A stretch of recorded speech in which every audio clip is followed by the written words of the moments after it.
Christmas morning started normal. My wife, Angela, our daughter Sophie, 8 years old, and me sitting around the tree. Hot chocolate, pajamas, the whole domestic scene. I handed Angela her last gift, small box. She opened it. DNA ancestry kit. Her face went white. What is this?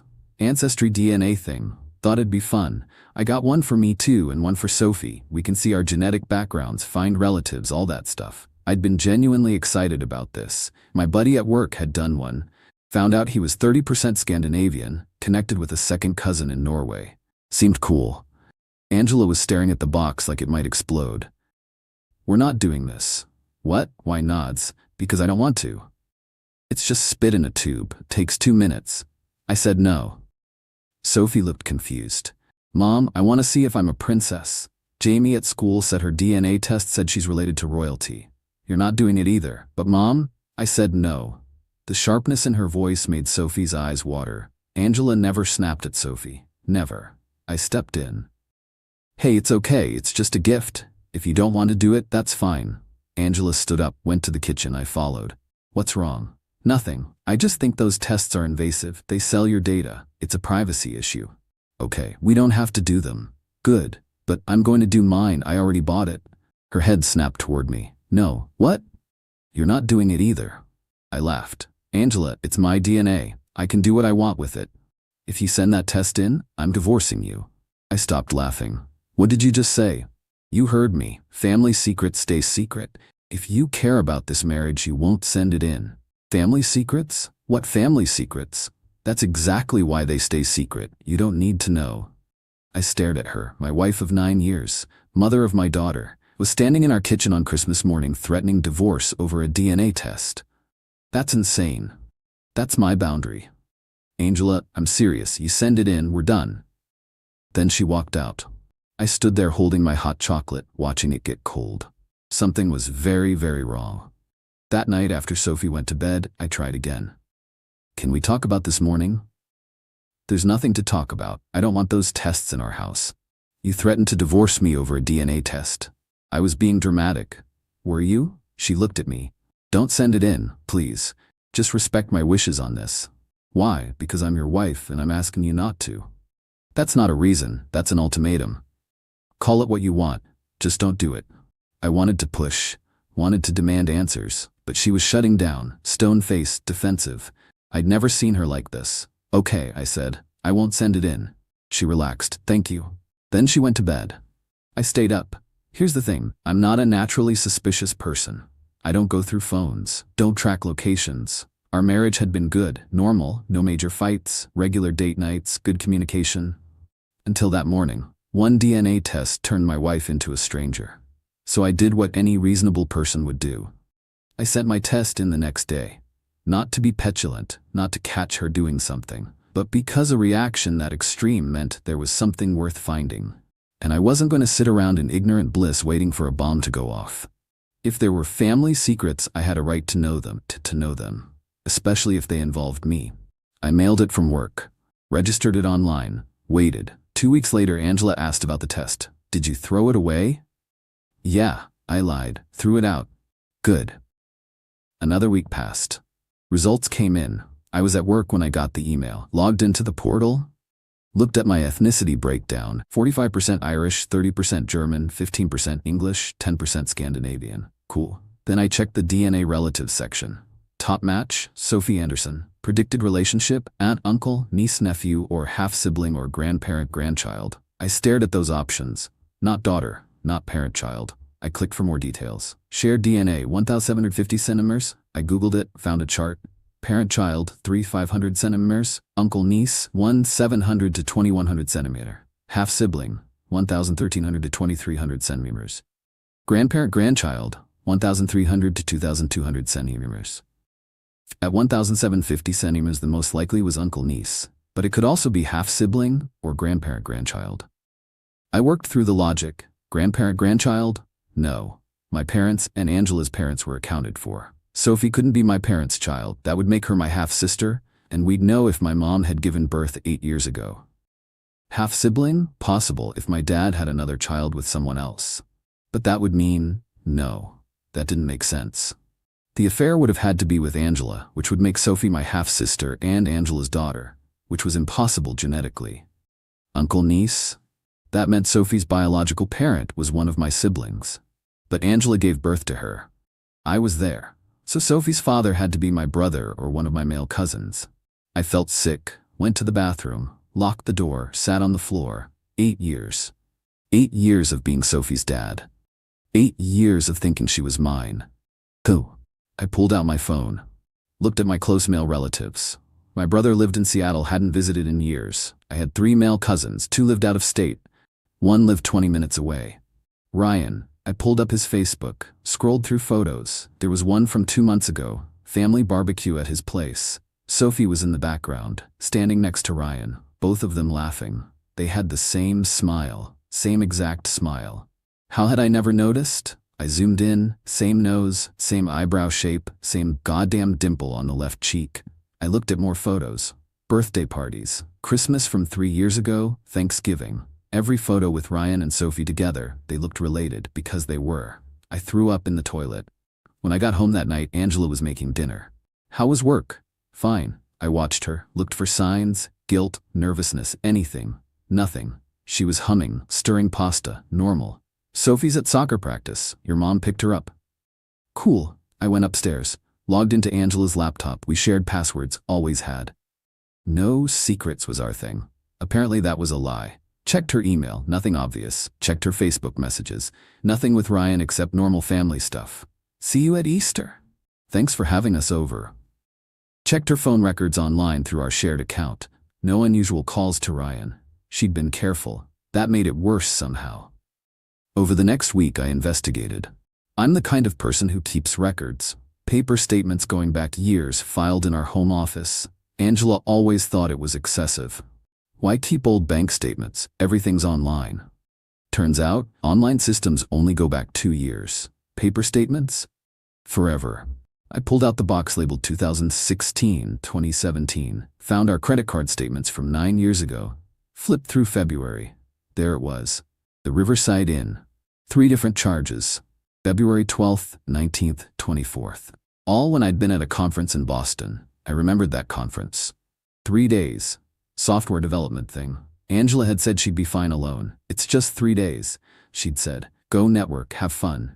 I looked at the hotel charges. February 12th, February 19th, February 24th. 3 visits, 3 nights. All to a hotel 15 minutes from our house when we live 20 minutes from downtown.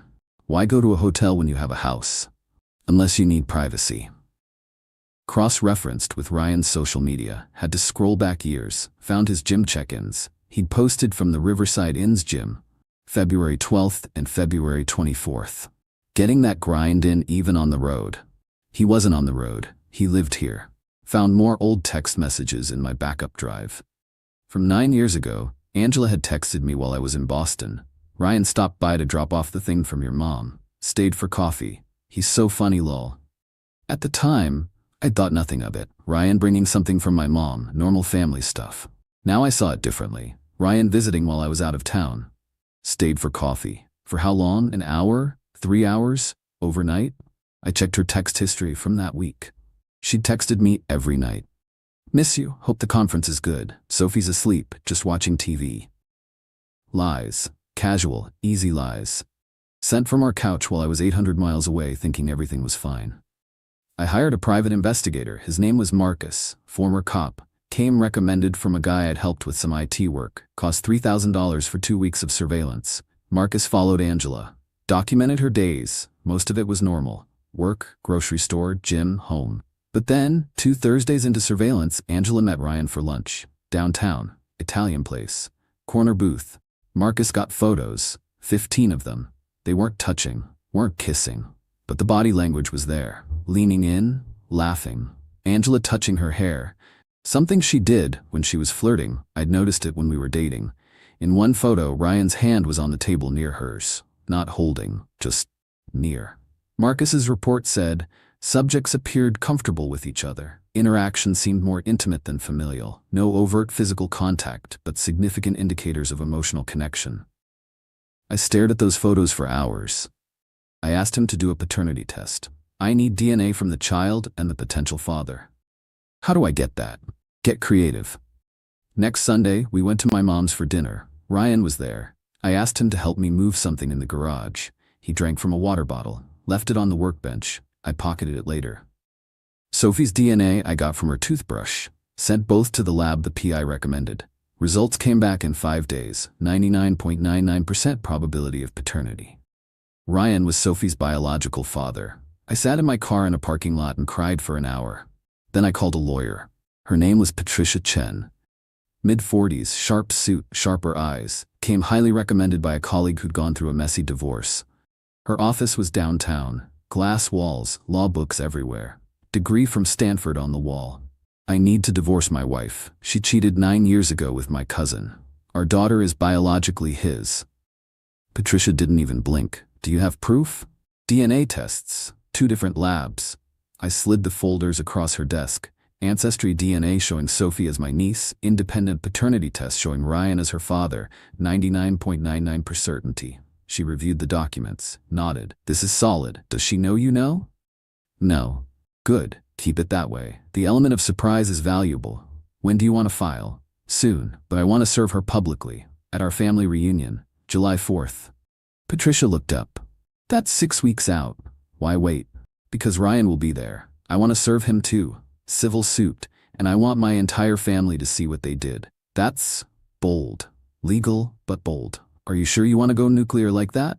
Absolutely. All right, let's talk about what we're filing. She pulled up a laptop. Started typing. Petition for dissolution of marriage, citing adultery as grounds. In this state, that affects asset division favorably for you. You'll get a bigger share of marital property. What about the house? Who's on the mortgage? Both of us. We'll request she be removed and you buy out her share or force a sale and split proceeds. Given the adultery, judge will likely let you keep it if you can afford her half. I can. Good. Now custody. This is complicated. Sophie thinks you're her father. You're on the birth certificate, but biologically, Ryan is the father. I want full custody. Do you want to terminate Ryan's potential parental rights? He doesn't have any rights. He's not on the birth certificate. He never claimed paternity. True. But if he petitions the court, he could argue for rights based on biological relationship. Can we block that? Yes. You've been the presumed father for 8 years. Courts heavily favor established parent-child relationships over biological relationships in these cases. If Ryan wants rights, he'll have to fight you for them, and he'll lose. Good. Patricia typed more notes. For the civil suit against Ryan, we're looking at intentional infliction of emotional distress and fraud. The fraud is tricky. He didn't directly lie to you, but he concealed material information. The emotional distress is stronger. You can demonstrate psychological harm from discovering the affair and paternity. How much can I sue for? I'd recommend $250,000. High enough to hurt, low enough to be believable. He'll try to settle. They always do. Perfect. We spent the next hour going through details. Asset lists, Sophie's school records, character witnesses, everything I'd need to win. Custody was complicated. Sophie thought I was her father. Legally, I was her father. I was on the birth certificate, but biologically, I wasn't. Do you want custody? Patricia asked. I want Sophie to have stability. I've been her dad for 8 years. I'm not abandoning her because of Angela's choices. Noble, but expensive. You'll be paying child support for a child that's not biologically yours. I don't care. Sophie didn't do anything wrong. Patricia nodded. All right, we'll file for divorce, cite adultery, and request joint custody. In this state, if you're on the birth certificate and have acted as the father, you have parental rights regardless of biology. What about Ryan? What about him? Does he have rights? Not unless he petitions for them. And if he does, you can contest it. You've been the father for 8 years. Courts favor established parent-child relationships. Good. We strategized that day, built the entire case, gathered all evidence. When do you want to file? Patricia asked. Not yet. I want to wait. For what? My family has a reunion every year. 4th of July weekend, my mom's side, about 60 people, big park pavilion, catered food, whole thing. And Ryan always comes. I want to serve them both there, in front of everyone. Patricia nodded slowly. That's 5 months away. You'll have to live with her, pretend everything's normal for 5 months. I know. Can you do that? I have to.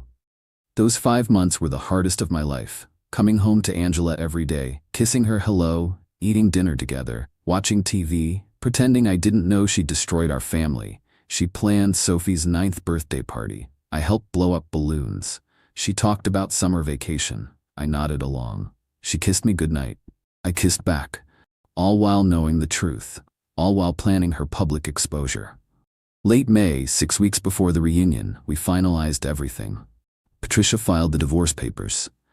Got them ready for service. I confirmed with the process server. You'll serve her there, in front of everyone? If that's what you want, it's legal, that's what I want. And him?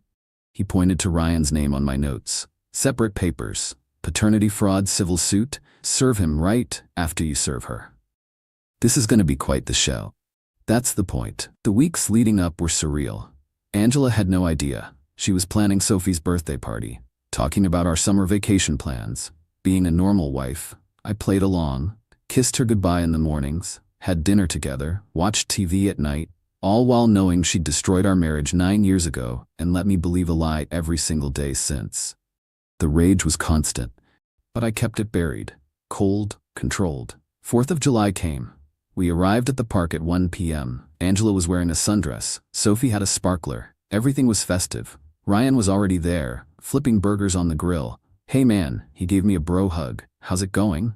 Great, you? Can't complain. I wanted to break his jaw. Instead, I smiled.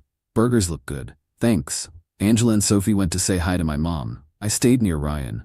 So Sophie's getting big, Ryan said casually. Yeah, she's 8 now. 8. Time flies. Sure does. She looks more like you every day. I stared at him. You think so? Oh yeah, same expressions. He was lying to my face, just like Angela.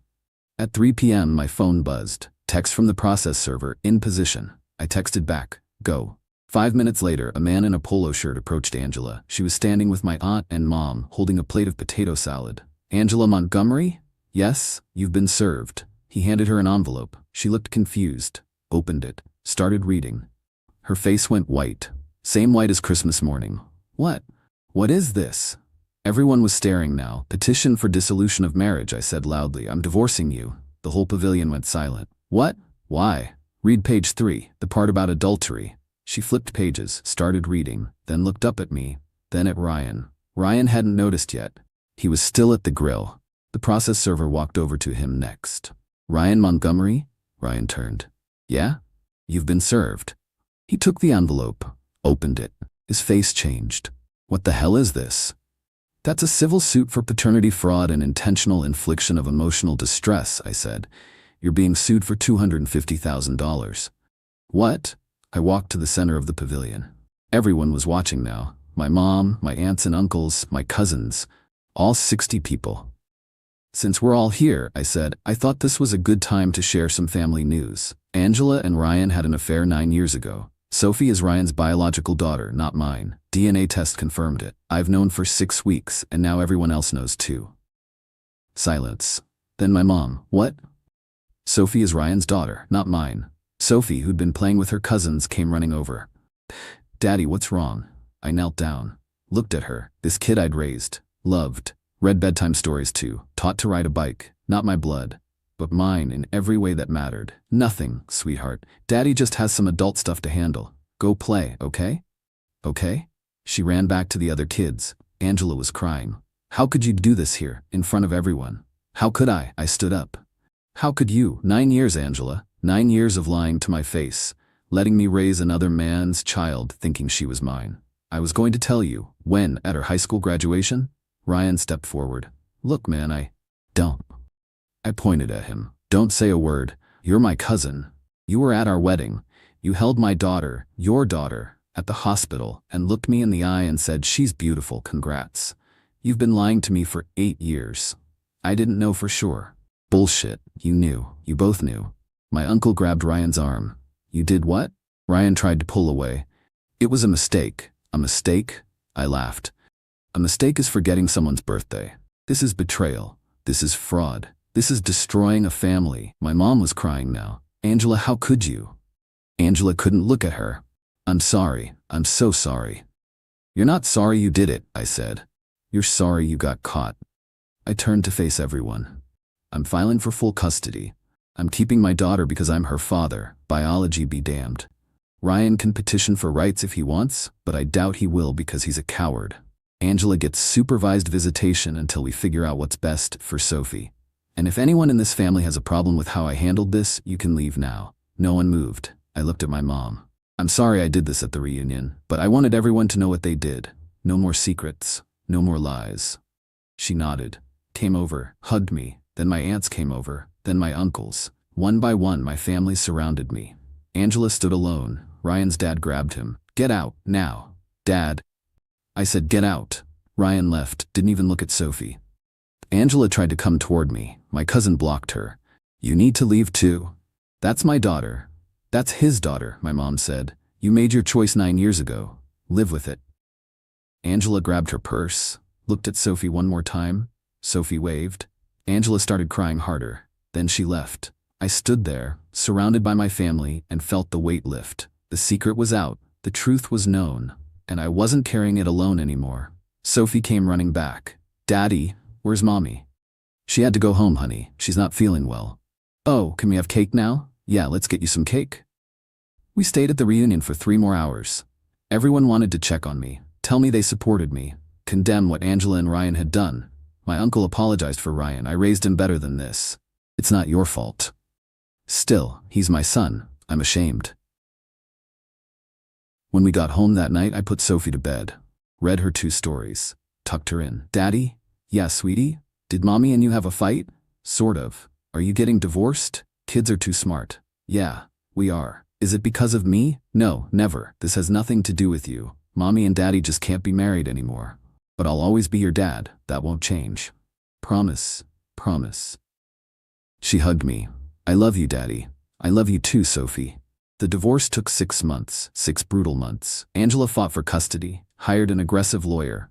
Guy named Steve something, slicked back hair, expensive suit, the kind of lawyer who bills $400 per hour to send emails. Her strategy was to paint me as unstable, vindictive. A man who humiliated his wife in public. At the first hearing, Steve stood up. Your Honor, my client made a mistake 9 years ago. One mistake, for which Mr. Montgomery has punished her in the most cruel, calculated way possible.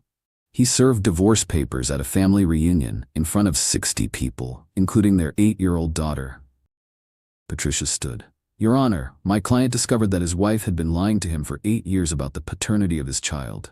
He had every right to be angry. The method of service was dramatic, yes, but it was legal. And frankly, Mrs. Montgomery's affair with Mr. Montgomery's cousin, at family gatherings in their shared home, while lying to him about it, is far more cruel than any public service of papers. The judge, a woman named Henderson, looked at Angela. Mrs. Montgomery, is it true you had an affair with your husband's cousin? Yes, but, and you never told him? I was going to. When? The child is 8 years old. Angela looked at her lawyer. He whispered something. I thought it was best for everyone if it stayed private, Angela said. Judge Henderson wrote something down. We'll address custody in the next hearing. For now, temporary custody remains with Mr. Montgomery. Mrs. Montgomery gets supervised visitation. Next. That was hearing 1. Hearing 2, Angela's lawyer brought character witnesses, her friends, her co-workers, all talking about what a great mom she was. Angela volunteers at Sophie's school, one friend said. She's room mom. She makes cupcakes for every birthday. She loves that little girl. Patricia cross-examined. Did Mrs. Montgomery ever mention who Sophie's father was? Well, her husband. Did she ever tell you that Sophie was actually her husband's cousin's child? No. So she lied to you too? Objection. Sustained. Rephrase, Miss Chen. Did Mrs. Montgomery tell you the truth about Sophie's paternity? No. No further questions. Every witness, Patricia did the same thing. Established that Angela had lied to everyone, for years. Hearing 3 was about my fitness as a parent. Angela claimed I was too angry, too bitter, that I'd poisoned Sophie against her. Her lawyer called me to the stand. Mr. Montgomery, do you hate your wife? Ex-wife. And no, I'm disappointed and hurt, but I don't hate her. But you humiliated her publicly. I revealed the truth publicly. There's a difference.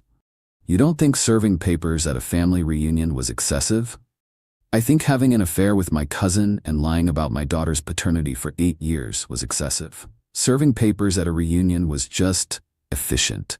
People in the gallery laughed. The judge didn't smile, but I saw her eyes crinkle. No further questions. Patricia called Sophie's teacher. "Miss Rodriguez, how is Sophie doing in school?" "She's thriving, top of her class, well-adjusted, happy." "Has she mentioned any problems at home?" "No, she talks about her dad all the time. My dad helped me with my science project. My dad took me to the zoo. She adores him." "And her mother?" "She mentions her too, but less frequently." "Why do you think that is?" Objection. Speculation. I'll allow it. I think Sophie lives primarily with her father now. It's natural she'd talk more about the parent she spends the most time with. Patricia nodded. No further questions. The final hearing was about assets. We had a house worth $320,000 with $180,000 left on the mortgage. 2 cars, retirement accounts, savings. Patricia argued for 70-30 split in my favor due to the adultery. Angela's lawyer argued for 50-50. Judge Henderson split the difference, 60-40 in my favor. I got the house, had to refinance and buy out Angela's share, $48,000. Paid it from my retirement account. I got the newer car, she got the older one. Retirement account split 60-40. Custody, primary physical custody to me. Angela got visitation every other weekend and 1 weeknight per week. Supervised for the first year, then unsupervised if a therapist approved. Child support. Angela had to pay me $400 a month. Not much, given her salary, but it helped cover Sophie's expenses. My lawyer had warned me, she'll probably argue she can't afford it, but the court will impute income based on her earning capacity. She's an employed adult, she pays. And she did. The judge's final words. "Mr. Montgomery, you are Sophie's legal father. Biology is irrelevant. You've raised her, loved her, and provided for her. That makes you her father in the eyes of this court. Mrs. Montgomery, you made choices that hurt your family. You'll have to live with the consequences. But I'm ordering both of you to attend co-parenting therapy. Sophie deserves parents who can work together regardless of their personal feelings." Petition granted. Marriage dissolved. Bang. Gavel. Done. Ryan tried to petition for rights. My lawyer buried him in paperwork, made it so expensive and complicated that he gave up. Last I heard, he moved out of state. Doesn't see Sophie. Sends birthday cards with $20 in them. Angela remarried 2 years later. Some guy she met at her gym. He seems okay. Sophie likes him. I'm not remarried. Dated a few people. Nothing serious. I'm focused on Sophie. She's 10 now, smart as hell, plays soccer, loves reading, wants to be a veterinarian. She asks about the divorce sometimes. I keep it simple. Your mom and I weren't right for each other, but we both love you. She doesn't know Ryan's her biological father. Maybe I'll tell her when she's older. Maybe I won't. Depends on what's best for her. As for the lawsuit against Ryan, we settled out of court. He paid $50,000. Not the $250,000 I asked for, but enough to fund Sophie's college savings. Angela's family cut her off for a while. Her parents were mortified. Eventually they reconciled, but it's not the same. My family? They still bring it up at reunions. Remember that 4th of July when? It's become a legend. The day I publicly exposed an affair and paternity fraud in front of 60 people while burgers were burning on the grill. Would I do it again? Hell yes. Some people think I was cruel, that I should have handled it privately, protected Angela's dignity. But Angela didn't protect me. Didn't protect our marriage. Didn't protect Sophie from growing up in a house built on lies. She made her choices. I just made sure everyone knew what they were. And Sophie? She's thriving, happy, loved. She calls me Dad. Not because of DNA, because I earned it. That's the lesson in all this. Biology matters, but choices matter more. Angela chose to cheat. Ryan chose to betray family. I chose to fight for my daughter. And I won. The DNA test didn't destroy my family. It revealed the destruction that was already there. Hidden behind Christmas mornings and family barbecues and no secrets promises that were all lies. Now there are no more secrets, no more lies, just truth. And that's worth more than any illusion of a perfect family ever was.